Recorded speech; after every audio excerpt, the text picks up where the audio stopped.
High Ground was my personal favorite map.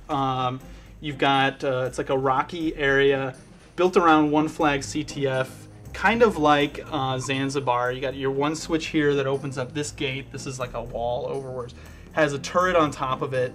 There's a couple ways into the base. Like this is the base. This right. Is the yeah, base. exactly. These dotted orange lines are caves. You can go through them. So you can kind of sneak up along the side. You can go straight down the middle, but you risk the turret.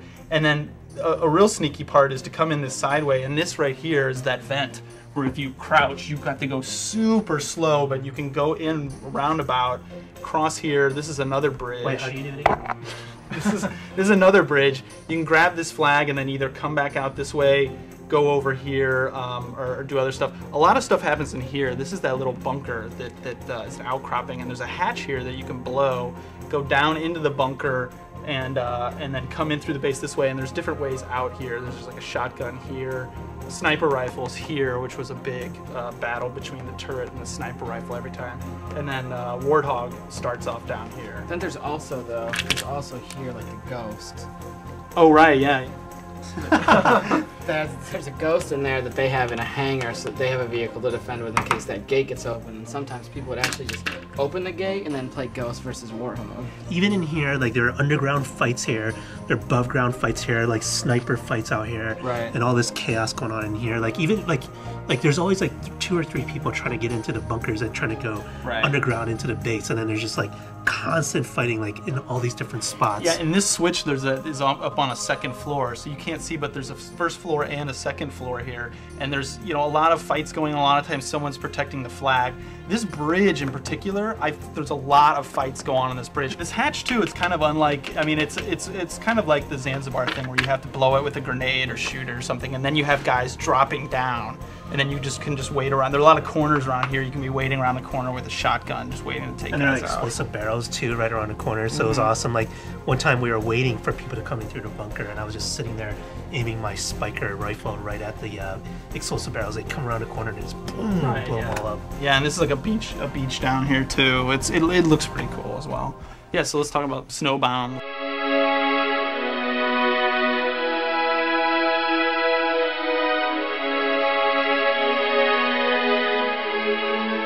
The basics. So you have 2 Forerunner structures here that are external, and on top of the Forerunner structures are battle rifles. Right. And right here, these dotted lines again are tunnels, and these tunnels like tie everything together basically, and they're the tunnels that are guarded by the shield doors, which were the doors that you can see through but not shoot through. And that created a bunch of interesting combat situations. Here, these green dots, all of them are those exploding barrels from Halo 2, like on Lockout. Right. There's those.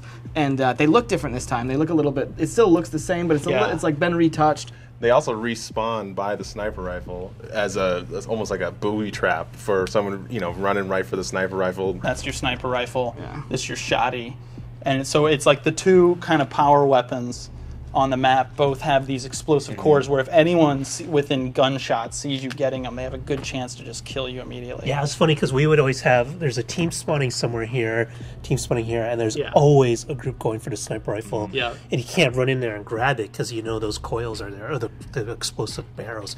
So you're like throwing grenades, trying to set them off, and you're trying to keep the other guy. And it's just this big annoying fight just to try to be the first one to get the sniper rifle all the time. Run up here, somebody gets this battle rifle, somebody gets this battle rifle, and both of them are like, it's like a race for the battle rifles, and you're shooting the other guy. And I had a lot of good fights, like enemy at the gates fights with the battle rifle scope between here and here, like trying to keep that person from grabbing it or kill that person after they did grab it. Those shield doors were so awesome for Oddball because, like you said, you could see through them and you could walk through them, but all gunfire will stop at those doors. So in Oddball, it was so awesome. Like we're playing free-for-all, and the Bungie guys were actually laughing because they were watching me play this, because I'd hold on to it and I'd have like 2 or 3 guys chasing me, and of course they're all shooting each other and they're all shooting at me. Right. And then I'd run through the door, like I'd do a quick 180 and then run right back through while those other guys just kept running. So and were you running through the same door? You would go like this and then back out this No. door, I right? would do this. I'd like In and out. coming in and then turn around and come right back and then do this and then come back out, and it just kind of like same door. Like yeah, you know, you can always see where the guy with the ball is on your HUD, and so that made me learn this map. And this map is perfect for oddball because somebody's always running into these bases, and then somebody will chase them in, and they come in here, so you have a chance to cut them off here. This is a little ravine that leads into down here. You can come in from here and head them off. You can come in from here and try to head them off. But if you're the guy with the ball, you have so many options of which way to exit too. Like that's what made it such a great oddball map, I felt like. So this is Valhalla. This is like the spiritual successor to Blood Gulch and Coagulation. But when I remember when Bungie introduced it, they said it's like a wide open valley, 2 bases at the very ends, like just with this large plot of land in between. It's huge, yeah. It's really, really big. But what really sold me on it, like when Bungie was introducing this level to us, they said we're going to have different elevations, different like rocks to hide behind in caves. So instead of, because it's frustrating sometimes to go out on Coagulation and you're getting sniped, like with really good players. So now they designed this so you don't really need vehicles and teleporters to get around. Like you can just walk around if you want, which is what I did a lot because I knew I was safe from snipers. You could run around out here and you'll be fine and safe in the rocks. Or you have the Warhog on each side. Yeah. You have the Mongooses, which are the new ATV vehicles. Yeah, 2 on each side. Yeah, 2 on each one. And those are for 2 players at once to get around really quickly. No guns, but it's just designed for you just to get from point A to point B really quickly. Right. And then these are the man cannons, which are the new things for Halo 3 that everyone was loving. That's the one where you just kind of slide onto this platform and it just like shoots you way up into the air, and you do a big arc and then kind of land closer to the middle of the map. And then each base has one that shoots you to the middle, close to the Spartan laser, and then one that kind of shoots you more off to the side a little bit. Right. And then this over here is like a downed pelican, which is a nice little artistic touch, but there's also like some weapons and ammo, a lot of stuff there. The stuff that they were talking about with the different elevations, it is, like, of course you can't tell on this, but it is all, it's not flat. You can't see straight across the entire map. This is a big hill, for example, in the middle that has the laser on it. This is like a rock outcropping that has a cave with the river through it. But like if I would start getting shot and I didn't know where I was getting shot from, I felt like I had a good chance of I could either go lower ground or higher ground or get over a hump or behind a tree. I had a good chance of like surviving. I could kind of panic and survive, whereas in like Coagulation or Blood Gulch, you just start getting shot, you're like, what the hell, then boom, you're fucking dead, you know? Well, and also like you have this turret here, which a lot of stuff happened with this.